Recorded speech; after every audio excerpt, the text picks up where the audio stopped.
Good morning, everyone. Good morning, good morning, good morning. Welcome to Kindness Rising, your morning dose of hope, humanity, and heart, where we have more high fives for you and less rage bait. And it's Wednesday, August 19th. Monday, I told you a door had opened. And yesterday, we talked about what we take with us when we walk through it. Today, I can finally tell you where I'm going. And this is where the story gets a little weird because I'm starting something new in a place that isn't new at all. I'm going back to an organization I worked for more than 20 years ago, back to a community where I bought my first house, back to a place where I coached hockey, back to where my children were born, where some of the most important moments of my family life happened, including where my children were born. I'm going back to Geneva, New York. But here's the thing, you can return to a place without returning to the person you were when you left it. And that's what we're talking about today. Good morning. Let's rise.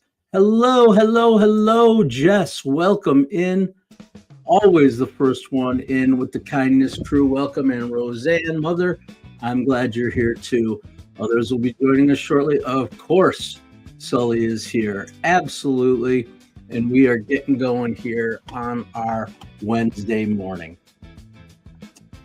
There's places in your life that stop being coordinates on a map. You hear the name and something happens. A picture appears, a smell, a road, a building, a person, maybe even a version of yourself. Geneva, New York is one of those places for me. I worked there for several years in the early 2000s. And when I say worked there, I'm not just talking about some random stop on my resume. My life happened there. My family happened there. One of the hospitals in the health system, that's where my children were born. I said it before, I bought my first house there. I met people. I coached for travel hockey there. And there's places where I can drive by and not see the building that's there today. I'm seeing something from 20 years ago. I went back on Monday and drove around, and in some ways it was like I never left. The rink, the house we bought, the hospital hallway, the people and the moments. And now more than 20 years later, I'm going back to work there. Hello, Captain Legless. Do I know karate? No. I like to chop, but not karate. I chopped a bunch of parsley last night. I think you're referring to my headband, and that's okay. This is not my karate headband. This is just how you know I am here. This is my look. I don't know. Anyway, I'm going back to work there.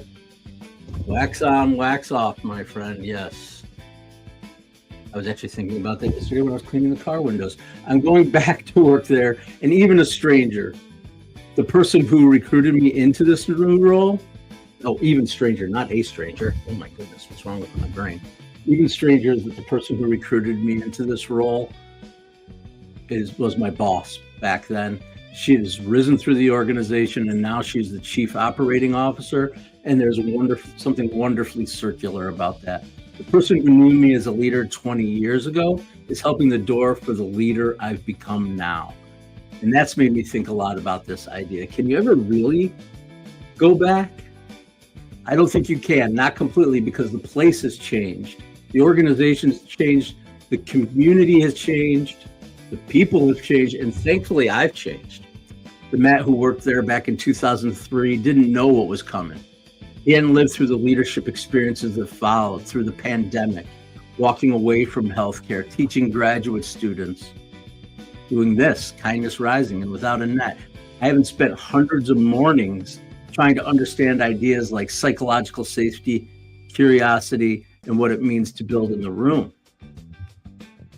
That guy, he knew some things, and this guy, he knows some different things. And this guy has also learned how many things he doesn't know, and that's probably the most progress. So I'm not going back to recreate something. I'm going back because the old days were better.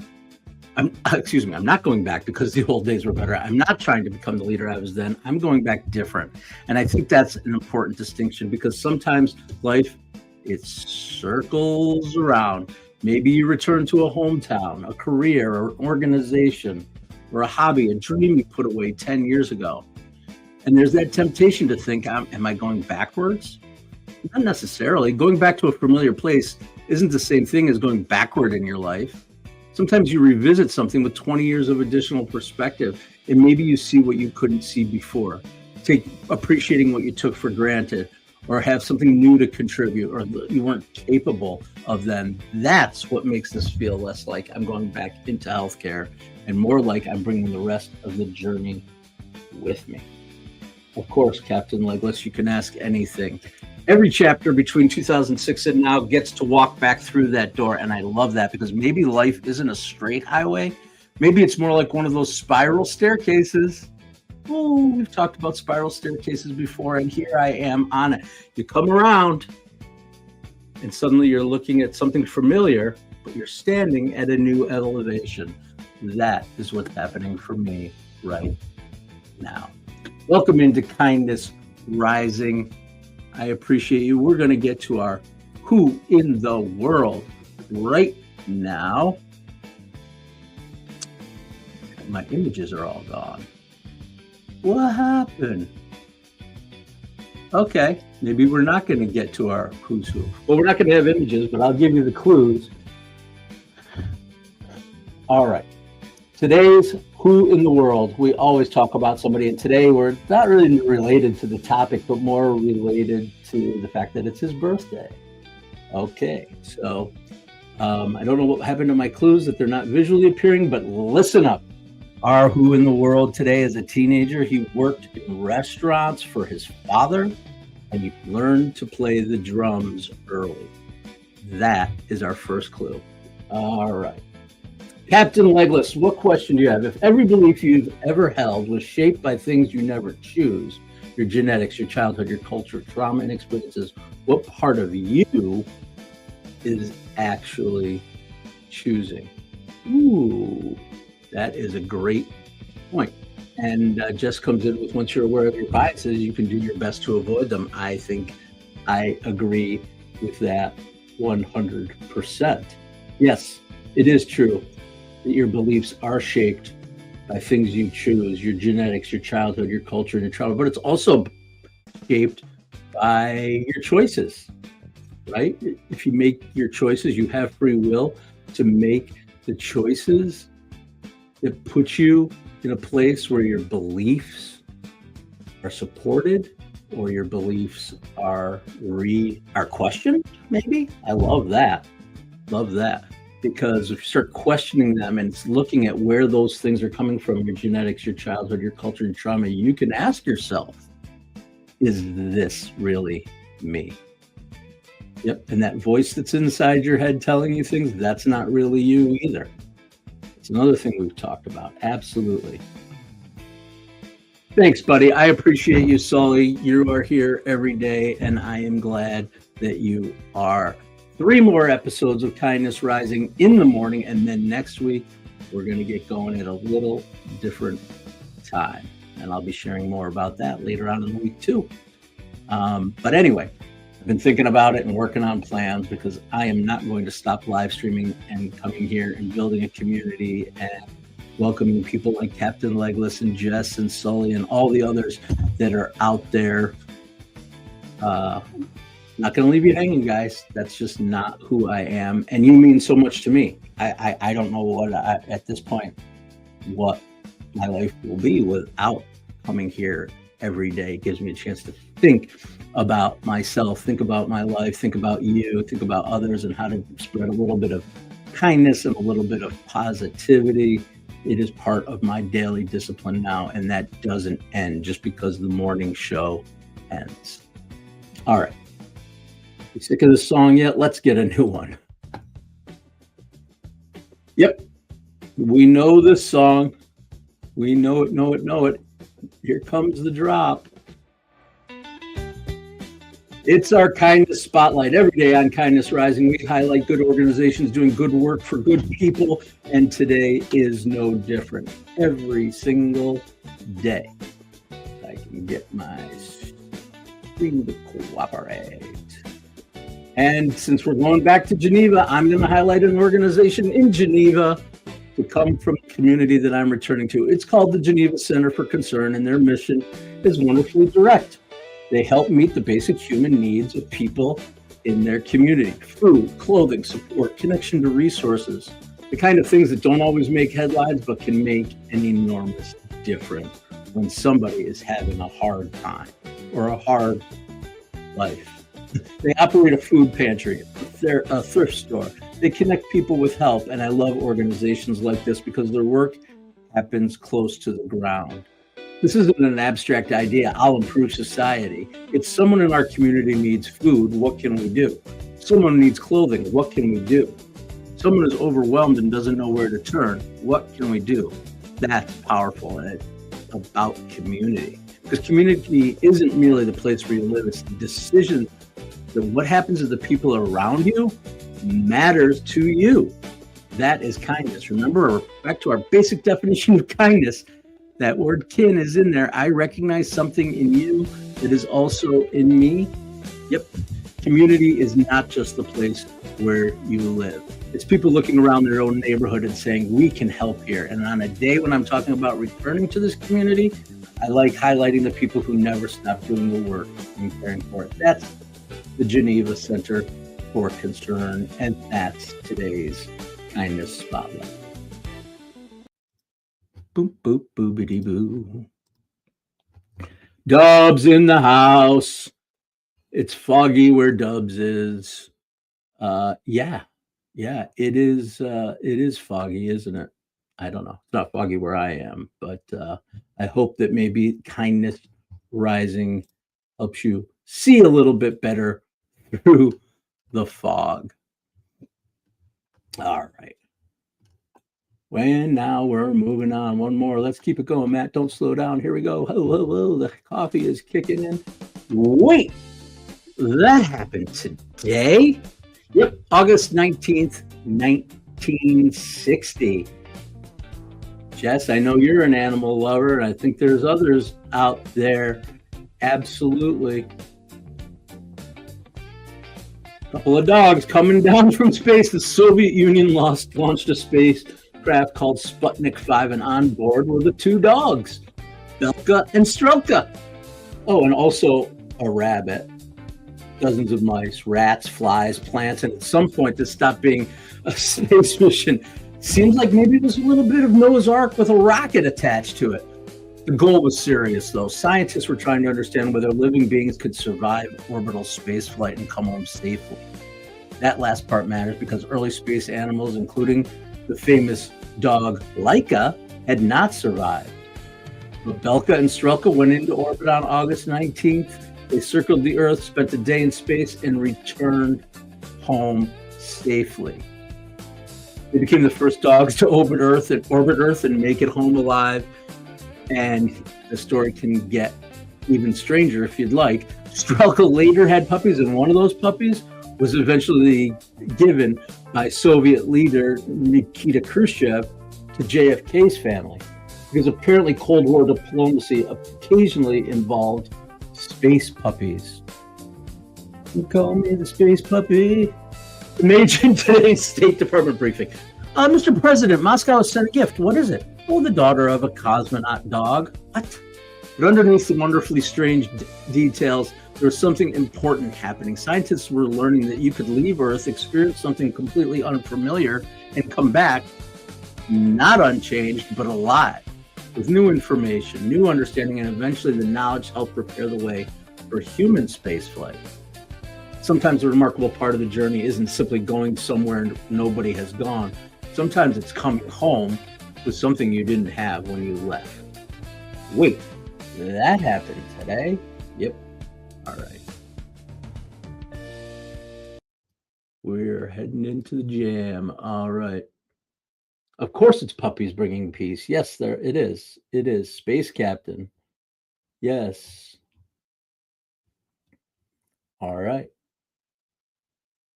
Hey Dubs, thanks for the comments on the studio. It's been an evolution. The bass, yep, that's my Fender bass back there. It's a very basic model. Basic model. What a ridiculous joke. All right. And those are actually, they're not paintings, believe it or not. It's actually woven sunrises. Reminds me of the area that we're in right here in upstate New York. Yep. Mountains, rivers, lakes. Absolutely. And all my little plants and Grateful Dead reminders. This is the Fox Den, the studio where Kindness Rising happens. Going to be coming from somewhere different come Monday, but maybe I'll bring some of these artifacts with me. All right. I feel like we're missing a clue. I haven't given a clue in a bit. That's because my clues somehow disappeared, my graphic clues, but I'm going to give them to you verbally again. 3 clues throughout today's episode to guess the person we're talking about who is celebrating a birthday today. Our first clue, you may recall, was as a teenager, he worked in restaurants and played the drums. Second clue, his favorite band growing up was the Beach Boys, and he actually had a chance to play with them on national television. Do you remember that? A drummer who worked in restaurants as a kid and got to play with his heroes, the Beach Boys. That's the second clue. We'll keep going. Keep going, keep going. All right. Let's talk Gen X, my Gen X friends. Yep. We understand about returning to familiar places. Yep. Have you ever gone back somewhere you spent a lot of time as a kid? Your old school, your childhood neighborhood, the mall, and your first reaction is, God, this is smaller than I remember. Everything is smaller. The school hallway you thought was like a runway is actually only like 15 feet long. Your childhood bedroom apparently was a closet, and the hill where you nearly died sledding every winter, just a gentle incline. Then you go looking for the stores. Where's the Radio Shack? Where's the arcade? All gone, gone, gone, gone. There's now a dental practice, a vape shop, and something called Luxury Brows. Fine, fine. But then something happens. You turn a corner, and there it is. That one thing exactly where you remember it. And for about 3 seconds, you're 12 years old again. That's the strange thing about places. We think we're returning to them, but sometimes we're actually returning to little pieces of ourselves and discovering that they've been there all along. Yep, Gen X, we know about that. I think about, I always connect to music, right? Anybody know Gold Rush? Gold Rush by Death Cab for Cutie. Maybe a little song called Big Yellow Taxi. Joni Mitchell. That's another one that covers this theme. And what else? There was another one I was thinking of that covers this theme. Oh, I went back to Ohio, but my city was gone. The Pretenders. The Pretenders. My city was gone. 3 songs that I could think of right off the bat that actually describe this idea of your community changing around you. Dubs. Let's see. Keith, let's see. We got guesses. Yeah. Oh, wow. Lots of, I'm sorry. I gotta, hi, Brianne Marshall. Welcome in. I'm going through the comments. Finger Lakes. I'm moving to the Finger Lakes. I'm about an hour from there where I live now, but Geneva, New York is at the very north tip of Seneca Lake, the largest and deepest of all of the Finger Lakes. So I will be right there in Finger Lakes wine and lake country for sure. Absolutely. Not Dennis Wilson, not Keith Moon.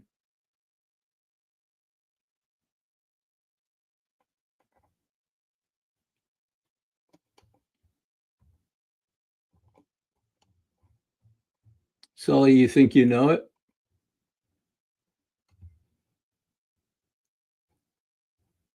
It's not. It's neither Keith Moon nor Dennis Wilson.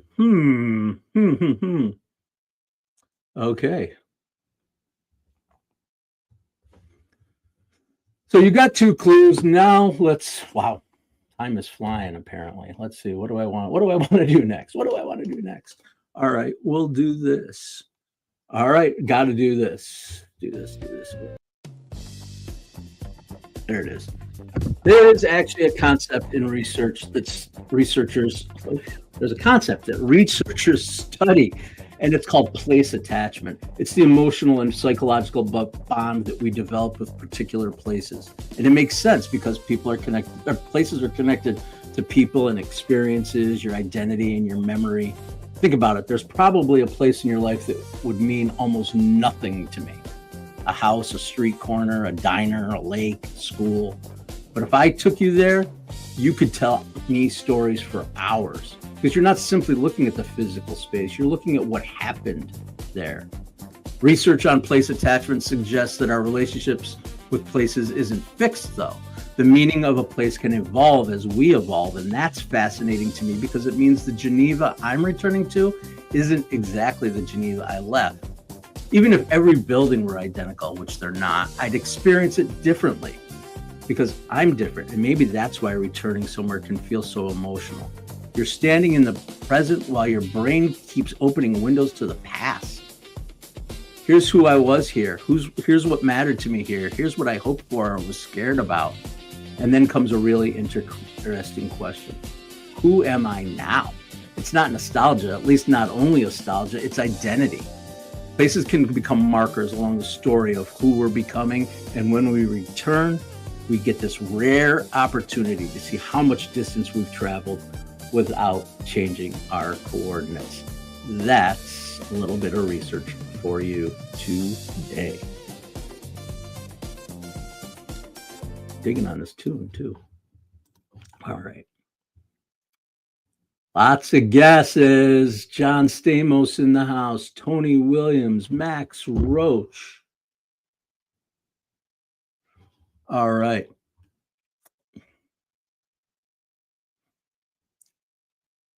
Grateful Dead connection. We're doing it. We're doing it. Let's get to the Grateful Dead connection, and then we'll get to that third clue and the reveal in just a second. Deadheads, we understand another version of this. The Dead could play the same song 100 times, but returning to the song didn't mean recreating the previous performance. That's kind of the point. It's the same chords, the same lyrics, the same basic structure, but a different night, a different room, a different audience, sometimes different musicians, and almost always different musicians, because even the same musicians aren't actually the same people they were yesterday. So the goal isn't let's make tonight sound exactly like 1977. The goal is what does this song become tonight? I think that's a useful way to think about returning. I don't want to recreate 2003. First of all, my knees have changed, so I'm not getting up and down off the floor. But more importantly, the organization I'm returning to deserves the person I am now.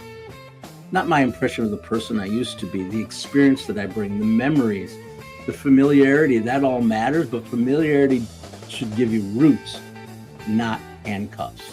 So I'm going back to a familiar song, but it's a different night, and I intend to listen to what it wants to become now. That's my Grateful Dead connection to what's going on here. Absolutely. All right. Wow, I love these guesses. Max Roach, Ron Tut. You have a different spin on returning like a... Yeah, yes.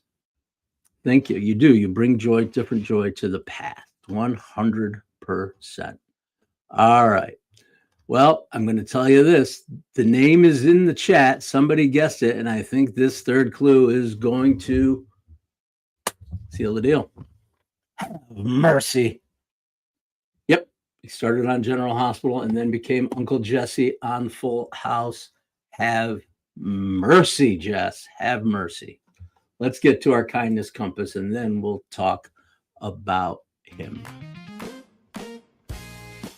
Today's kindness compass, because we always move from thought to action here on Kindness Rising, it's return different. Think about something from your past that you still carry with you, a place, a person, a job, a tradition, maybe even a dream. And instead of asking, how do I get back to what it was, try asking, what can I bring it to it now that I couldn't bring then? Maybe you're returning to a relationship with better boundaries. Maybe you're returning to creativity with more confidence. Maybe you're returning home with more gratitude. Or maybe you're trying something again, but you're finally willing to do it differently. You don't have to erase the past, and you don't have to recreate it. Take what mattered, add what you learned, and return different. That's today's kindness compass. All right, that's the compass. That's the compass. And yep, Jess, you got it. Stamos. I want to know what it was that clued you into the fact that it was Stamos, and it's his birthday. Before Full House and before Uncle Jesse, before television made him a recognizable face, Stamos was a kid working in his father's Greek restaurants and playing drums and trying to figure out where it all might lead. Then he got his big break on General Hospital, television, Broadway, music. And then one of my favorite parts of this story, the kid who grew up loving the Beach Boys eventually got to perform with them. That's a pretty good reminder that careers don't always unfold in neat little categories. Sometimes the musician becomes the actor keeps playing music. The thing you loved before anyone knew your name finds a way to stay with you. And maybe that's the real thread here today. We don't always outgrow the earlier versions of ourselves. Sometimes we bring them with us. A different chapter, different room, same person with a few more miles on the road. Happy birthday, John Stamos, you drumming, acting, Full House guy. That's who's who. All right. Let's see. Whatever. Was everyone shocked by John Stamos? Yep. John Stamos is a drummer. Did you not watch Full House? You don't remember? He had the band. The guys came back. They had the band. Then they went up on the roof. He was really reliving his nostalgia. Do you remember that episode? Oh, I remember that. He was going to ride across he was going to drive his bike, his motorcycle, across the ledge of a 5-story building or something with his buddies because he was getting back into his teenage rebellion years. Oh, I remember being worried about Uncle Jesse falling off of that roof.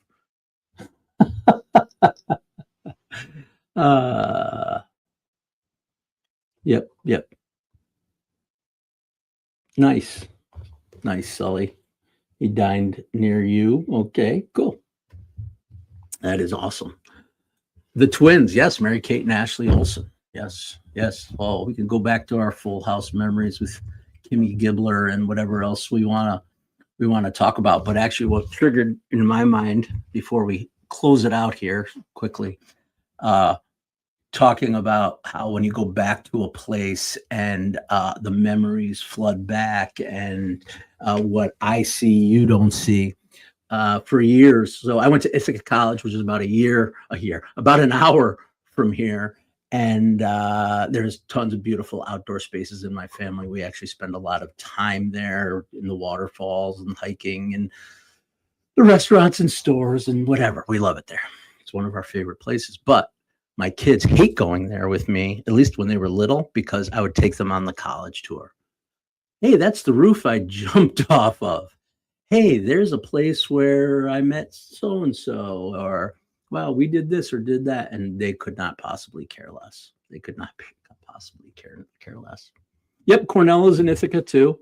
Cornell is actually closer to me, technically, than Ithaca College because of which side of the hill it's on. Anyway, that's our thread. Oh, yeah, used to be nice, Jess. Used to be my playground, Madonna. Are you a Madonna fan, Jess? I never, ever would have put you there. We can talk about Madonna. I was obsessed with Madonna. I had her poster above my bed, saw her in concert a couple times. Absolutely. And listened to the music constantly. As a teenager, that was one of my weird things is you'd be just as likely to hear John Bonham jamming on Moby Dick in my bedroom as you would be to hear Madonna singing True Blue. I don't know, whatever. Okay, let's close it out. I've already pushed past the time we wanted to go to before we get on over to Mornings in the Lab with Keith, John, and Friends, but I'm just having too much fun here. But I do have to do it. I have to weave the thread on a Wednesday. We've got 2 more days of Kindness Rising Morning show, but we will keep continuing. There's something strangely emotional about driving back toward a place where you once had a life. The roads, the buildings. There are people there who knew me before a lot of this happened, and there are memories waiting for me that I haven't thought about in years. But I'm not going back to pick up where I left off. Too much life happened in between, and that's a good thing. Tomorrow we're going to turn our attention towards gratitude, towards this room, this show, and what all of these mornings have actually built. But today I'm thinking about the places that somehow remain a part of us even after we leave them. Maybe you can go home again, but you can't go back as the same person, and maybe you're not supposed to. So return different, and return different tomorrow morning, 7:30 a.m. right here on Kindness Rising. And until then, stay uncommon and stay kind.